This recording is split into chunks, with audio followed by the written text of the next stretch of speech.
সর্বপ্রথম সেই মহান রব্বুল আলামিনের দরবারে লাখো কোটি শুকরিয়া, যিনি আমাদেরকে একটি চন্দ্র বছর অতিক্রম করে আরেকটি চন্দ্র বছরে নিয়ে এসেছেন, বাঁচিয়ে রেখেছেন। এজন্য বলি সবাই বলে আলহামদুলিল্লাহ। দরুদ ও সালাম মুক্তির দিশারি নবী মুহাম্মদুর রাসূলুল্লাহ সাল্লাল্লাহু আলাইহি ওয়াসাল্লামের উপরে, যিনি এই পৃথিবীতে এমন একটা সময় এসেছিলেন যখন পৃথিবী অন্ধকারের ঘোর আমানিশায় লিপ্ত ছিল। আল্লাহ রসুল সাল্লাল্লাহু আলাইহি ওয়াসাল্লাম এই অন্ধকার জগৎকে আলোর দিশা দেখিয়েছেন। সবাই বলি সাল্লাল্লাহু আলাইহি ওয়াসাল্লাম। আজকের আলোচনায় আশুরা সম্পর্কে, আমাদের প্রচলিত আশুরা সম্পর্কে বিশ্বাস এবং আশুরা আসলে কি।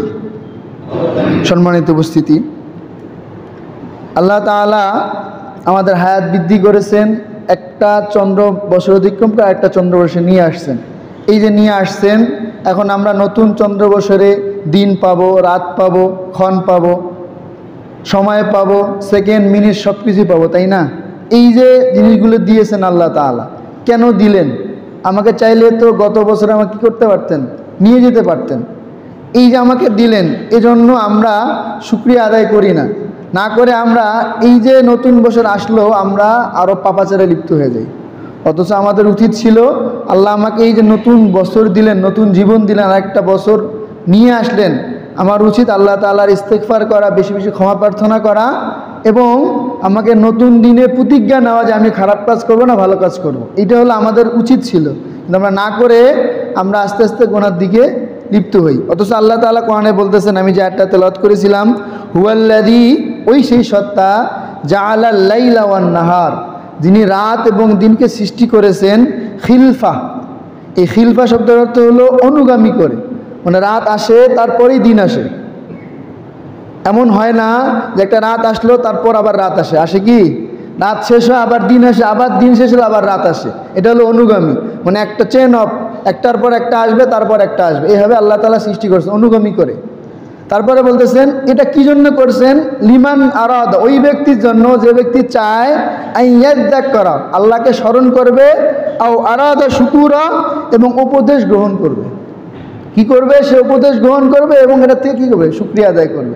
তা আল্লাহ তাআলা রাত দিন আমাকে যে সৃষ্টি করলেন, তার উদ্দেশ্য কি? আমি এখান থেকে কি শিক্ষা গ্রহণ করব এবং তার শুকরিয়া আদায় করব। এই আল্লাহ তাআলা এই জন্য আমাকে কী করলেন? সৃষ্টি করছেন। রাসূল করিম সাল্লাল্লাহু আলাইহি ওয়াসাল্লাম বলতেছেন, আত-তুহুরু শাত্রুল ঈমান, পবিত্রতা ঈমানের অংশ। আলহামদুলিল্লাহি তামলাউল মিজান, আলহামদুলিল্লাহ একটা শব্দ, যে শব্দটি মিজান নামক পাল্লাকে পরিপূর্ণ করে। সুবহানাল্লাহি ওয়া বিহামদিহি। তারপরে বলতেছে সুবহানাল্লাহ ওয়া আলহামদুলিল্লাহ, সুবহানাল্লাহ এবং আলহামদুলিল্লাহ এই দুটি শব্দ তামলাআনে, পরিপূর্ণ করে, মা বাইনাস সামাওয়াতি ওয়াল আরদ, আসমান এবং জমিনের মাঝখানে যত ফাঁকা জায়গা আছে সবগুলো কি করে? পূরণ করে। সুবহানাল্লাহি ওয়া বিহামদিহি, মানে শুধু সুবহানাল্লাহ মিজানকে পরিপূর্ণ করে, আর সুবহানাল্লাহ এবং আলহামদুলিল্লাহ এই দুটি শব্দ আসমান এবং জমিনের মাঝখানে যত ফাঁকা জায়গা আছে পরিপূর্ণ সবে পরিপূর্ণ করে দেয়। সুবহানাল্লাহি ওয়া বিহামদিহি। তারপরে বলতেছেন ওয়াস-সালাতু নূরুন, সালাত হলো আলো, ওয়াস-সাদাকাতু বুরহানুন, আর আমরা যে দান করি এই দানটা হলো বুরহান, মানে হেদায়েত প্রাপ্ত। ওয়াস-সাবরু দিয়াউন, সবর মানে হলো ধৈর্য, দিয়াউন মানে হলো বাতি, দিয়াউন মানে কি? বাতি। ওয়াল কুরআন হুজ্জাতুন লাকা আও আলাইকা, কোরআন এটা কারো জন্য রহমত স্বরূপ কিয়ামতের দিনে তার পক্ষে সাক্ষী দিবে, আও আলাইকা অথবা তার বিপক্ষে কী করবে? সাক্ষী দিবে। তারপরে যেটা বলতেছেন, কুল্লুন নাস ইয়াগজু, প্রত্যেকটি মানুষ শয়তানের অনুগত্যে কী করলো? নিয়োজিত। প্রত্যেকটি মানুষ কি? কষ্টে বা ধ্বংসের দিকে নিয়োজিত। যে ব্যক্তি নিজের নফসকে কি করতে পারলো? পরিশুদ্ধ করতে পারলো, নতুন বছর থেকে আরেক বছর আসা, নতুন বছর আসা নিজের নফসকে পরিশুদ্ধ করতে পারলো, সেই কি সফল কাম। এই পুরো হাদিসটার মূল অংশ হলো লাস্ট কথাটা, সেটা হলো মানুষ সবসময় শয়তানের দিকে ধাবিত হবে, কারণ শয়তানি জিনিসটা আকৃষ্টকরক, খারাপ কাজ আকৃষ্টজনক, ওইদিকে মানুষ ধাবিত হবে। কিন্তু যে ব্যক্তি নফসকে কি করতে পারবে? নফসের সাথে জেহাদ করে, নফসকে কন্ট্রোল করে খারাপ কাজ থেকে বিরত থাকতে পারবে, সেই সফল কাম, সেই কি হবে? সফল কাম হবে। কিন্তু আমরা সেটা করতে অনেকটাই ব্যর্থ হয়ে যাই। সম্মানিত উপস্থিতি, আমাদের যে আলোচনার বিষয় সেটা হলো 10ই মুহররম। 10ই মুহররম অনেক মর্যাদাপূর্ণ একটা দিন, অনেক মর্যাদাপূর্ণ একটা দিন। এই দিনটা আল্লাহ তাআলা আমাদেরকে দিয়েছেন নেয়ামত স্বরূপ। শুধু আমাদেরকে না, বনি ইসরায়েলকে নেয়ামত স্বরূপ দিয়েছিলেন। বনি ইসরায়েল হযরত মুসা আলাইহিস সালামের যে জাতি, তারা ফেরাউনের কষ্টে, যখন ফেরাউন তাদেরকে এতটাই কষ্ট দিচ্ছিল, মানে শুধুমাত্র মুসলিমকে নয়, যারা মুসা আলাইহিস সালামের উপর ঈমান আনছে তাদেরকে নয়, মানে এক কথায় মুসা আলাইহিস সালামের যারা বংশে ছিল সবাইকে কি করতো? কষ্ট দিত। মুসা আলাইহিস সালাম ছিলেন হযরত ইউসুফ আলাইহিস সালামের বংশের লোক আর কি। ইউসুফ আলাইহিস সালামের লোক ছিল 12 জন, মানে 12 ভাই। ইউসুফ আলাইহিস সালাম কয় ভাই ছিল? 12 ভাই। এই 12 ভাই থেকে 12টা গোত্র ছিল। এই 12টা গোত্রই হযরত মুসা আলাইহিস সালামের সাথে ছিল। তো যারা ঈমান আনছে তাদেরকে তো কষ্ট দিতই। ফেরাউন করতো কি? যারা ঈমান আনে তাদেরকেও কষ্ট দিত। তো এই কষ্টের যখন সবাই বললো, ইয়া মুসা, তুমি না ঈমান আনছো, তোমার সাথে ঈমান আছে, তারা না কষ্ট পায়, আমরা তো তোমার সাথে ঈমান আনি নেই, আমরা কেন কষ্ট পাবো? তোমার কারণে আমরা কষ্ট পাচ্ছি, অথবা আমাদের কি করো, তুমি এই ফেরাউন থেকে রক্ষা করো। তখন ফেরাউনকে থেকে বাঁচানোর জন্য মুসা আলাইহিস সালাম আল্লাহর কাছে কি করলেন? ফরিয়াদ করলেন, ইয়া আল্লাহ, কি করবো এখন? আল্লাহ বললেন, ঠিক আছে, তুমি কি করো, নীল নদের দিকে ধাবিত হও। এই নীল নদের দিকে যাচ্ছিলেন, পিছনে ফেরাউনের বাহিনী কি করতেছিল? ধাওয়া করতেছিল। এই যে আসতেছিলেন, এই দিনটা ছিল কি? 10ই মুহররম। এই দিনটা ছিল কি? 10ই মুহররম। আসলেন, আসার পর মুসা আলাইহিস সালাম দেখলেন যে সামনে নীলনদ, পারাতে পারবেন না।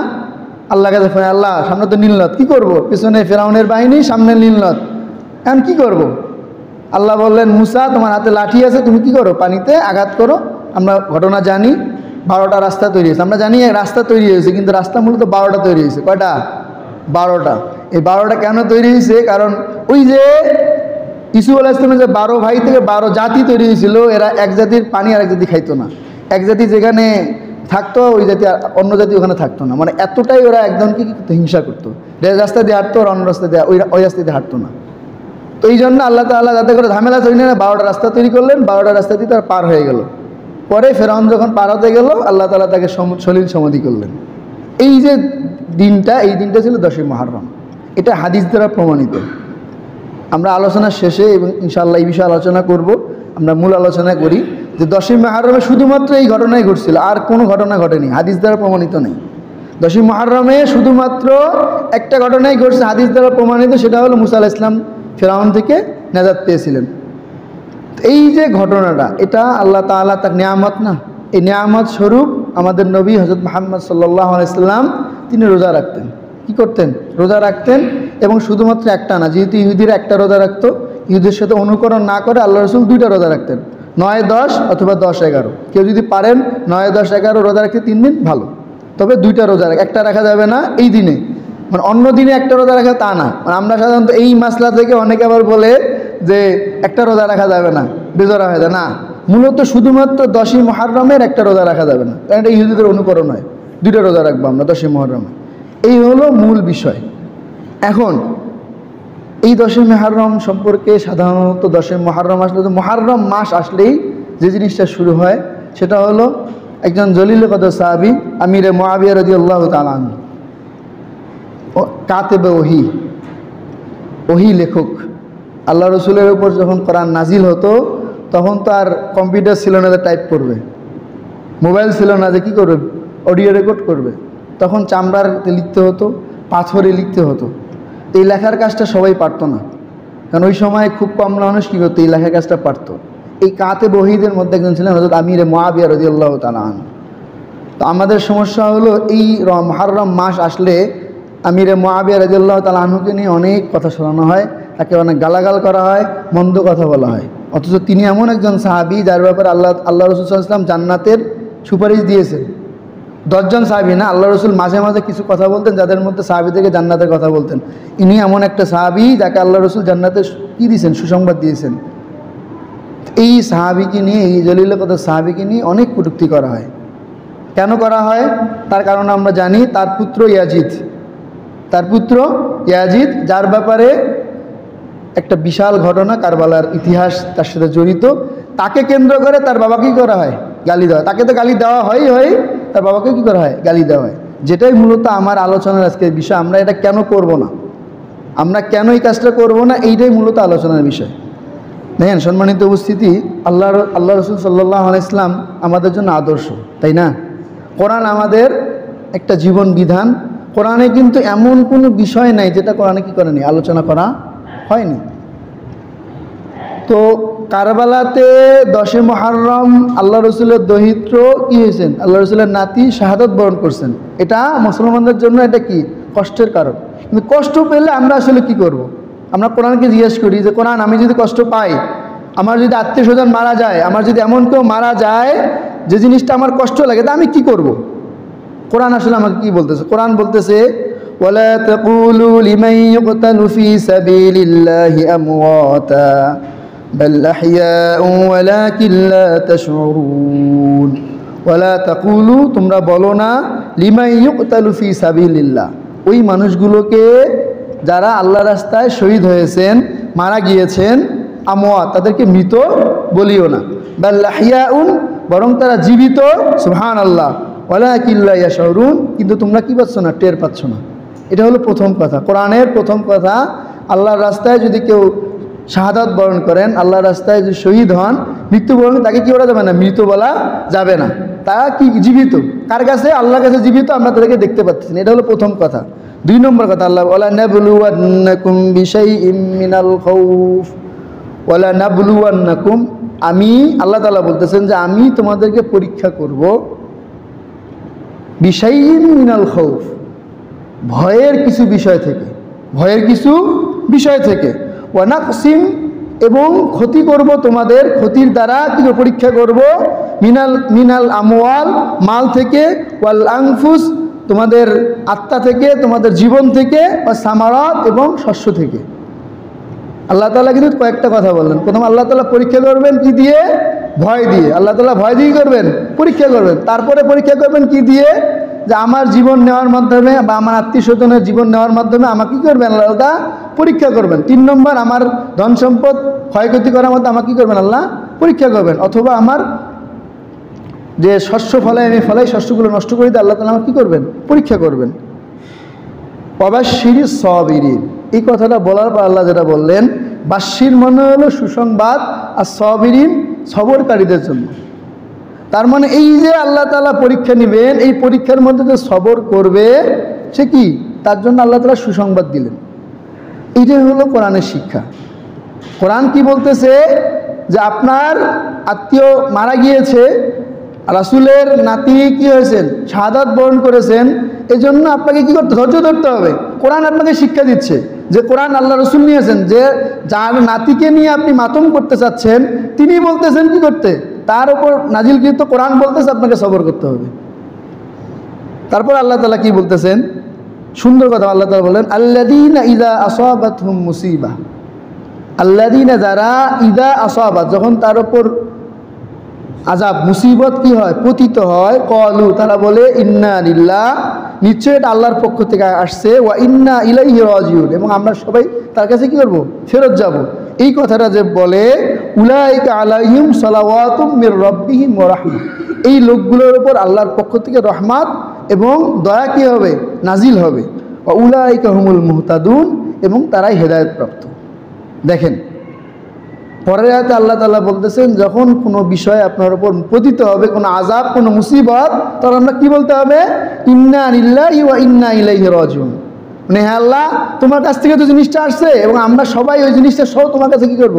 ফেরত যাব। অতএব আমার কষ্ট নাই। এই মানুষগুলো যে বলতে পারবে, সেই হেদায়েতপ্রাপ্ত, সেই মুহতাদুন, সেই হেদায়েতপ্রাপ্ত। এটা হলো কোরআনের বিষয়। আর আমরা যেটা করতেছি, আমরা হলো মাতম করতেছি, আমরা শোক করতেছি। এই যে শোকটা, আল্লাহ রসুল এ ব্যাপারে কী বলতেছেন? রাসূল তো আমাদের আদর্শ। আমরা আসলে শোক করতে পারবো কি না, মাতম করতে পারবো কি না, আল্লাহ রসুল কী বলতেছেন? আল্লাহ রসুল বলতেছেন যে যখন কোনো মুসিবত পতিত হবে তোমার উপর, তখন কি করবা তুমি? ইন্না লিল্লাহি মা আখাযা ওয়া লাহু মা আ'তা ওয়া কুল্লু ইনদাহু বিআক, যে জিনিসটা আমার উপর পতিত হলো সেটা আল্লাহর পক্ষ থেকে আসছে, এবং আল্লাহ তাআলাই দিয়েছেন, আল্লাহ তাআলাই উঠাই নেবেন। অতএব আমার কি কষ্টের কোনো কারণ নেই। এটা আল্লাহ রসুল বলতেছে। আল্লাহ রসুল বলতে পারতেন। হাদিসটা হলো বুখারী শরীফের 1284 নম্বর হাদিস, যেখানে আল্লাহ তাআলা রসুল বলতেছেন, যখন কোনো মুসিবত প্রাপ্ত হবা তোমরা, তখন তুমি বলো যে আল্লাহ তোমার পক্ষ থেকে আসছে, তুমি এটা উঠাই নিবা, তবে আমার কষ্টের কোনো কি নাই, কারণ নাই। আর আমরা যেটা করি, মাতম করি, এই মাতমের ব্যাপারে আল্লাহ রসুল বলতেছেন, লাইসা মিন্না, সে ব্যক্তি আমার মধ্যে নেই।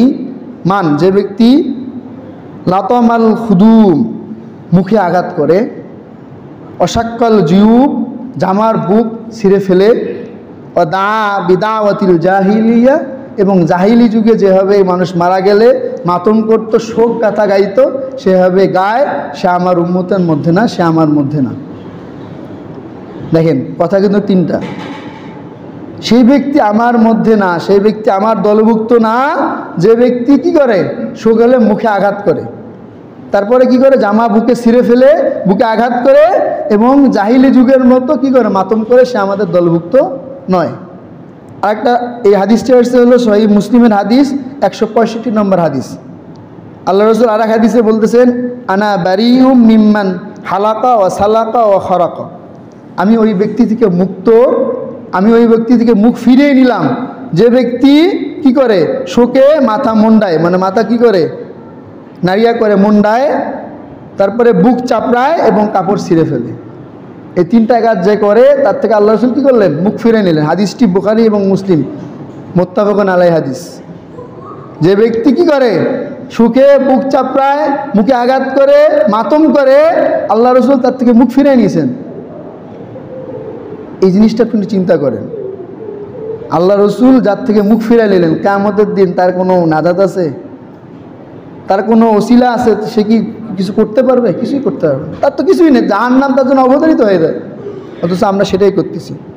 সম্মানিত উপস্থিতি, বিষয়টা এই যে, তাহলে প্রশ্ন হলো যে শাহাদাত বরণ করা, যখন হুসাইন রাদিয়াল্লাহু তাআলা শাহাদাত বরণ করেন, তখন কিন্তু কয়েকজন সাহাবীও জীবিত ছিলেন, অনেক সাহাবী জীবিত ছিলেন, তাবিঈরা জীবিত ছিল। তাহলে আপনাদের মনে প্রশ্ন আসতে পারে যে তাহলে কি সাহাবীরা ভুল করছেন, তারা কি মাতম করছেন? এই জিনিস জায়গায় আমাদের প্রশ্ন। এই যে মাতম, এই মাতমটা হযরত হুসাইন রাদিয়াল্লাহু তাআলা শাহাদাতের সাথে শুরু হয়নি, শাহাদাত করার পরেই শুরু হয়নি। কখন শুরু হয়েছে? 300 বছর পর। কত বছর পর? 300। হুসাইন রাদিয়াল্লাহু তাআলা শাহাদাত বরণ করছেন যে হিজরিতে, তার থেকে 300 বছর পর একজন লোক, তার নাম হলো মাজহুদ দাওলা দাইমি, এক পাপিষ্ঠ, সে কী করলো, সে এই জিনিসটা জারি করলো যে এই বাগদাদে এই জিনিসটা করতে হবে, 10 মুহররম এই মাতম করতে হবে। সে রুল জারি করলো, না করলে কি করতে হবে, তাকে জেল দিবে, জরিমানা দেবে। এই জন্য কী করলো, রুল জারি করলো। প্রথম শুরু হলো কবে? 300 বছর পর বাগদাদে শুরু হলো। এই বাগদাদের পর মিশরের ওই ব্যক্তি যখন মিশরের কাছে আসলো, মিশরের শাসন পাইলো, তখন সে আবার মিশরেও কী করলো, এই রুল জারি করলো। তাহলে প্রথম বাগদাদে, পরে মিশরে, আর পরে আস্তে আস্তে ছড়াই গেল। এটা হলো 363 হিজরির কথা। 363 হিজরি। আল্লাহ রসুল মারা গেছেন 11 হিজরি, 10 হিজরি। সাহাবায়ে কেরামদের এক কথায় খোলাফায়ের বছর হলো 30 বছর, মানে 31 হিজরি। তারপরে আমিরে মুআবিয়া, তারপরে ইয়াজিদ। এই যে 11, মানে 40-50 বছরের, মানে 50 হিজরির পর শাহাদাত বরণ। তারপরে কিন্তু আরও কত, এই যে 310-15 হিজরির পর এই জিনিসটা কি হলো, চালু হলো। তার মানে যখন এই জিনিসটা চালু হয়েছে, তখন না সাহাবীরা বেঁচে ছিল, না তাবিরা বেঁচে ছিল, না তাবিরা বেঁচে ছিল। মানে আল্লাহ রসুল যাদেরকে হেদায়েতপ্রাপ্ত বলতেছেন, যে আমি হেদায়েতপ্রাপ্ত, আমার পরে যারা থাকবে তারা হেদায়েতপ্রাপ্ত, তারপরে যারা হেদায়েতপ্রাপ্ত তারা হেদায়েতপ্রাপ্ত, তারপরে, মানে আমাকে যারা অনুসরণ করবে তারা হেদায়েতপ্রাপ্ত, আমার পরে তাদেরকে যারা অনুসরণ করবে তারা হেদায়েতপ্রাপ্ত, এবং তাদেরকে যারা অনুসরণ করবে তারা হেদায়েতপ্রাপ্ত। আল্লাহ রসুল হাদিস, মানে আল্লাহ রসুল, সাহাবা, তাবি, তাবে, এই 4টা স্তর পর্যন্ত হেদায়েতপ্রাপ্ত। তারপরে কিন্তু হেদায়েতপ্রাপ্তের কথা আল্লাহ রসুল বলেননি। তো ওই যুগটা পার হয়ে তার অনেক পরে যে জিনিসটা চালু হলো, এই জিনিসটা আমরা কীভাবে চালু করি, আমরা ধরে রাখি। এটাই হলো আমাদেরকে এই জিনিসটা কেন আমাদের ঢুকে আসলো। আব্দুল্লাহ ইবনে সাবা নামে এক ইহুদি, আব্দুল্লাহ ইবনে সাবা, এই লোকটা খুব চতুর ছিল। ইহুদি তো খুব চতুর। সে চিন্তা করলো যে মুসলমানদেরকে তো মানে ধ্বংস করা যাবে না, তো তো তাদের ইমানের মধ্যে কি করতে হবে? বিষ ঢুকাতে হবে। ইমানের মধ্যে কি করতে হবে? বিষ ঢুকাতে হবে। এই আব্দুল্লাহ ইবনে সাবাই হযরত ওমর রাদিয়াল্লাহু তাআলাকে হত্যার পরামর্শ এবং তার মাধ্যমে হত্যা হয়েছে হযরত ওমর রাদিয়াল্লাহু তাআলা আনহু। তার পরামর্শে আবু লুলু কি করছে? ওমরকে ছুরিকাঘাত করছে। ওসমান রাদিয়াল্লাহু তাআলাকে শাহাদাতের ব্যাপারে এই আব্দুল্লাহ ইবনে সাবার একদম সরাসরি হাত আছে। হযরত ওসমান রাদিয়াল্লাহু তাআলা আনহুকে শাহাদাত বর্ণনার পেছনে আব্দুল্লাহ ইবনে সাবার সরাসরি, এবং হযরত আলী রাদিয়াল্লাহু তাআলা শাহাদাতের ব্যাপারেও এই আব্দুল্লাহ ইবনে সাবার কি আছে? সরাসরি কি আছে? হাত আছে। সেই হযরত ওমর রাদিয়াল্লাহু তাআলা শুরু করে একদম খেলাফতের লাস্ট পর্যন্ত সে কী করছে? বিষ ঢেলে ঢেলে গেছে। এবং শিয়া, বর্তমান যে সম্প্রদায় শিয়ার উৎপত্তি এবং খারেজির উৎপত্তি পুরোটাই তার হাত দিয়ে হয়েছে।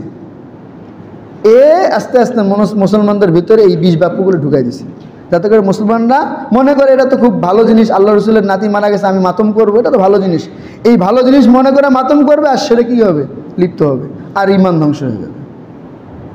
এভাবেই কী করতেছে? আমাদের ইমানগুলো ধ্বংসের দিকে নিয়ে আল্লাহ আমাদেরকে হেফাজত করুক, এ থেকে আল্লাহ আমাদেরকে হেফাজত করুক। সম্মানিত উপস্থিতি, এই যে আশুরা আসলে কিছু প্রশ্ন আমাদের সামনে আসে, এই প্রশ্নের আকারে আমি আপনাদেরকে আলোচনা করার চেষ্টা করতেছি। সেটা হলো, আশুরা আসলে প্রথম প্রশ্নটা আসে, সেটা হলো, আমরা জানি অনেকেই প্রচার করেন যে আশুরায় আল্লাহ তাআলা এই পৃথিবী সৃষ্টি করেছেন, এই পৃথিবী ধ্বংস করবেন, তারপরে হযরত আদম আলাইহিস সালামকে সৃষ্টি করেছেন, তারপরে আদম আলাইহিস সালামকে হাওয়া আলাইহিস সালামকে মিলিত করেছেন। এই বিভিন্ন বিষয় এই আশুরা কেন্দ্রিক বলা হয়। এর কোনোটারই কোনো ভিত্তি নেই, এই কোনোটারই কোনো ভিত্তি নেই। শুধুমাত্র একটা জিনিস মনে রাখেন, আল্লাহ তাআলা পৃথিবী সৃষ্টি করেছেন, ধ্বংস করবেন শুক্রবার, এ ব্যাপারে সহিহ হাদিস আছে।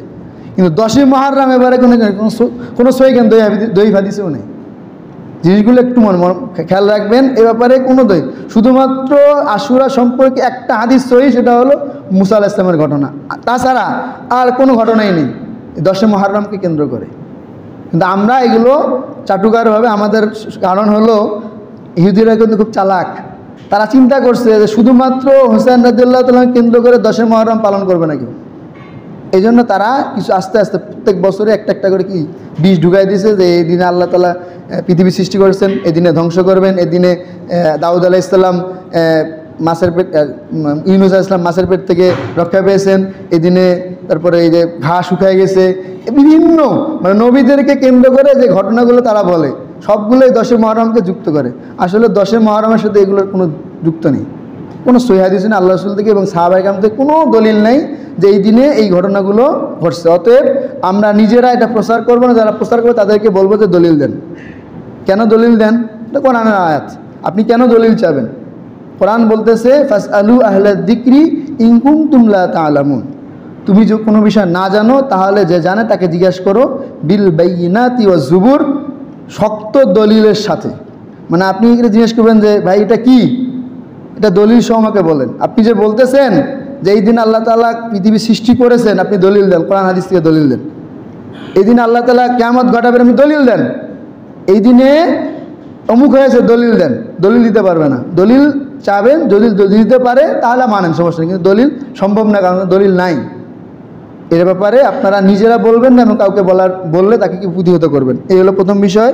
2 নম্বর বিষয় হলো, তাহলে যে আমরা যে জিনিসগুলো শুনি, এই যে শোনার বিষয়টা আসলে কোথা থেকে আসলো, কখন আসলো এই জিনিসগুলো? এগুলো ওই যে হোসেন রাদিয়াল্লাহু তাআলার শাহাদাতের পর এগুলো আস্তে আস্তে ছড়ায় আসছে। অতএব উদাত্ত আহ্বান থাকবে আমার মুসল্লি সহ পৃথিবীর সকল মানুষদের, মুসলিমদেরকে, আমরা এই ইহুদিদের এই চক্রান্ত থেকে নিজেদেরকে মুক্ত রাখি। ইহুদিরা আমাদেরকে আস্তে আস্তে ধ্বংসের পথে নিয়ে যাচ্ছে, বিভিন্ন প্রোপাগান্ডা ছাড়ে আমাদের কী করতেছে? ধ্বংসের দিকে নিয়ে যাচ্ছে। আমরা এখান থেকে আল্লাহ আমাদেরকে হেফাজত করুক। আমরা সব সময়, কারণ ইহুদি এবং ইহুদিরা ওরা মুসলমানদের ক্ষতির জন্যই ওরা মানে উঠে পড়ে লেগেছে। আল্লাহ রসুলের সময়ও তারা আল্লাহ রসুলের ক্ষতি করার চেষ্টা করছে। মদিনা আল্লাহ রসুল এত সুন্দর রাজত্ব তৈরি করছে, এত সুন্দর মদিনা তৈরি করছেন, শাসন ব্যবস্থা, সেখানেও তারা কি করছে? নষ্ট করছে, নষ্ট করার চেষ্টা করছে। উহুদ যুদ্ধ, খন্দকের যুদ্ধ, আল্লাহ রসুল সবাইকে কি করছেন? আল্লাহ রসুল খন্দকের ভিতরে, তারা ভিতর থেকে কি করছে? এই কুরাইশদেরকে কি করছে? কুরাইশদের পক্ষ নিচে কথা বলছে। এই যে বিষয়গুলো, ইহুদিরা সব সময় মুসলমানদের বিপক্ষে গেছে। অতএব আমরা ইহুদিদের পক্ষে কখনোই যাব না। এই জন্য আমরা চেষ্টা করবো ইনশাআল্লাহ ইহুদিদের এই বিষয়গুলো থেকে হেফাজত করে আল্লাহ আমাদের সবাইকে আখিরু দাওয়ানা আলহামদুলিল্লাহি রাব্বিল আলামিন। আসসালামু আলাইকুম ওয়া রাহমাতুল্লাহি ওয়া বারাকাতুহু।